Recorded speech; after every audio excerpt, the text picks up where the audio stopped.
Kalau buat saya sih sebetulnya gini, setiap area kan juga terkadang butuh produk yang beda ya. Betul. Maksudnya dalam arti kata, ya sales juga ada dalam satu perusahaan di area tertentu ada aja produk yang ingin laku di area A, tetapi di area B nggak terlalu jalan. Oke. Tapi apa yang perlu kita lakukan kalau 40 produk sih cukup banyak ya. Yang perlu kita lakukan adalah memprioritaskan dulu. Oke. Karena seandainya contoh produk artis kita ada 5 nih dari 40. Ya udah, ya belajar dulu lah 10.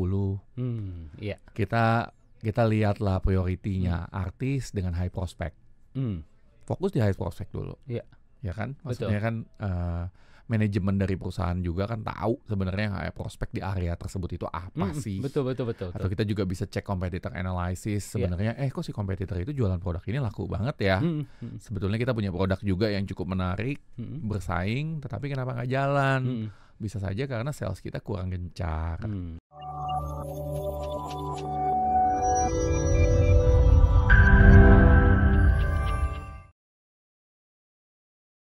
Tentunya malam hari ini juga kita mau ngomongin salah satu yang mungkin menarik di dunia bisnis nih. Dunia bisnis bisa running kalau salesnya bagus. Betul katanya ya banget. salah satunya. Nah, kita mau ngomongin Super Sales 2025. Nah, tentunya semua pembisnis, semua bidang usaha pengen punya sales yang bagus nih Coach Yudi. Benar. Tapi seringkali kita nggak ngerti gimana sih caranya supaya kita bisa punya sales yang bagus. Oke, jadi di tahun 2025 ini kalau buat saya ini tahunnya jualan. Emang jualan ya tahunnya jualan. Udah, kita harus kejar.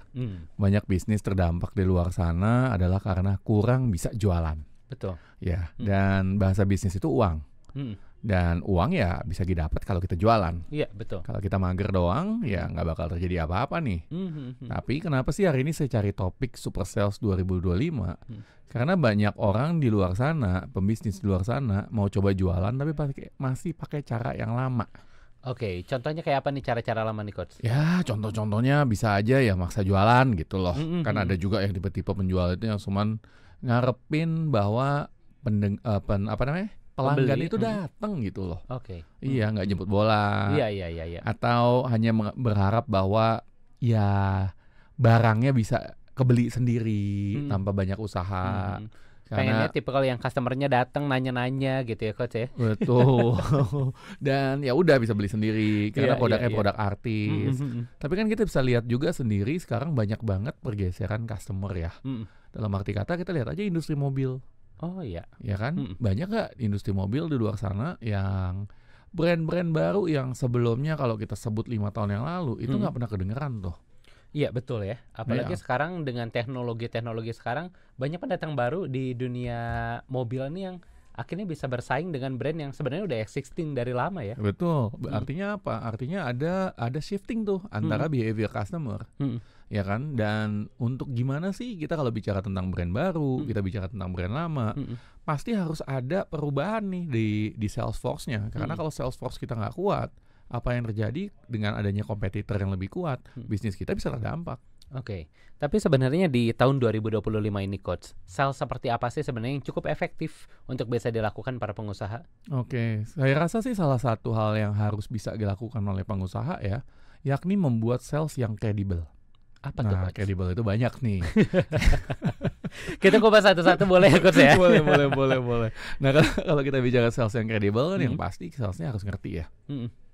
Ngerti produk, ngerti skill jualan, ngerti gimana caranya ngedengerin customer, bertanya untuk mendapatkan apa yang sebetulnya customer mau, dan bisa juga jadi a trusted advisor dari customer itu.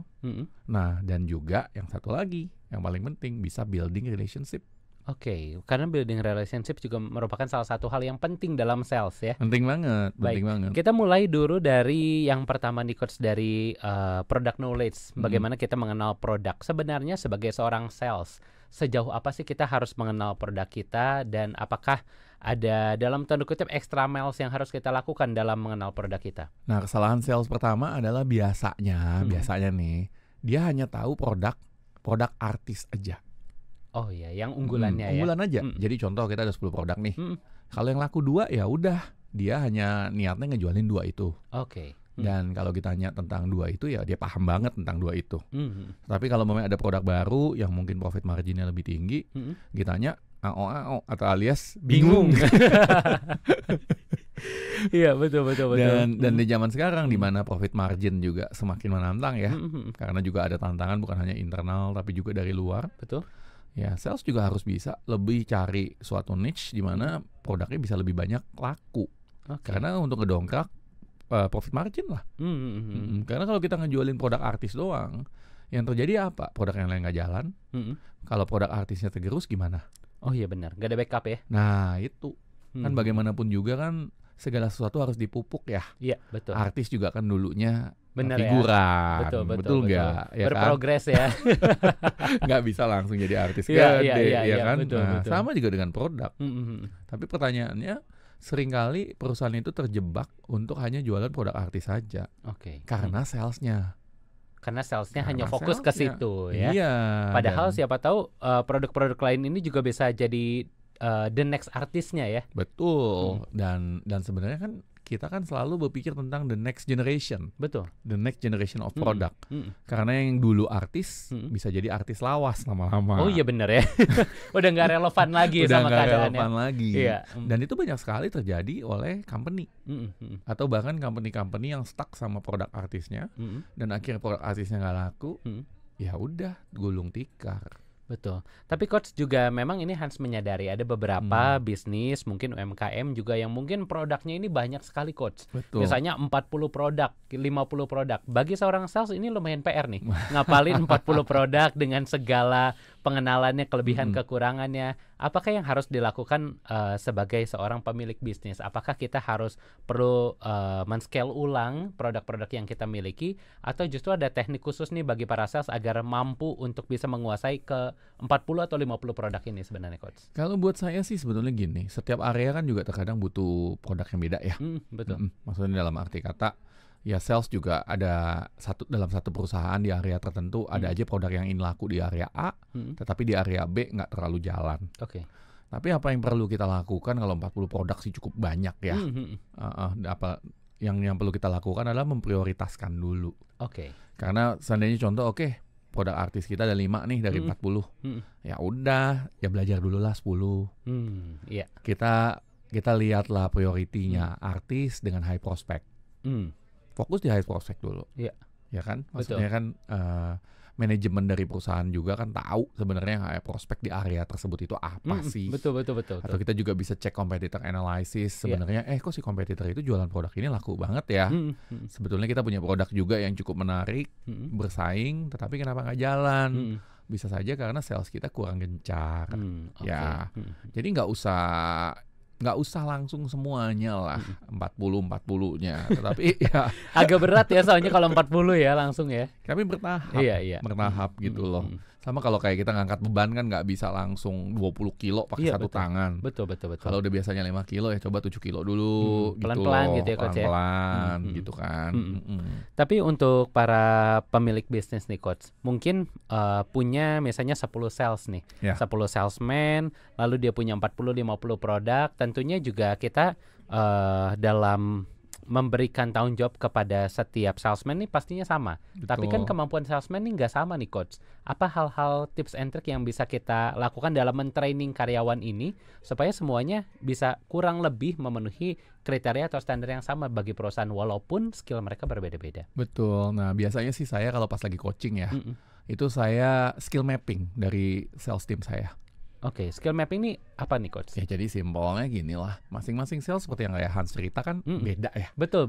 Ya kita bisa tahu nih penguasaan umumnya sales A, penguasaan product knowledge-nya berapa sih? Ya kan? Kan beda tuh sama sales B. Betul. Nah dari sana kita sudah tahu dia punya penguasaan produk, kemudian kita tahu bagaimana cara dia berkomunikasi, kita rating aja gitu loh. Kita bagi, kita kasih scale. Sebagai contoh kayak umumnya sales 1 basic banget. Sales kalau udah level 2 ya ibaratnya dia udah bisa dilepas sendirian. Ya kan? Level 3 ya dia udah cukup master. Level 4 dia bisa ngajar gitu. Contoh aja. Jadi ada level-levelnya gitu ya. Ada level-levelnya. Jadi di mana ketika kita tahu kita punya sales, kita juga tahu sebenarnya skill apa yang dia butuh diisi.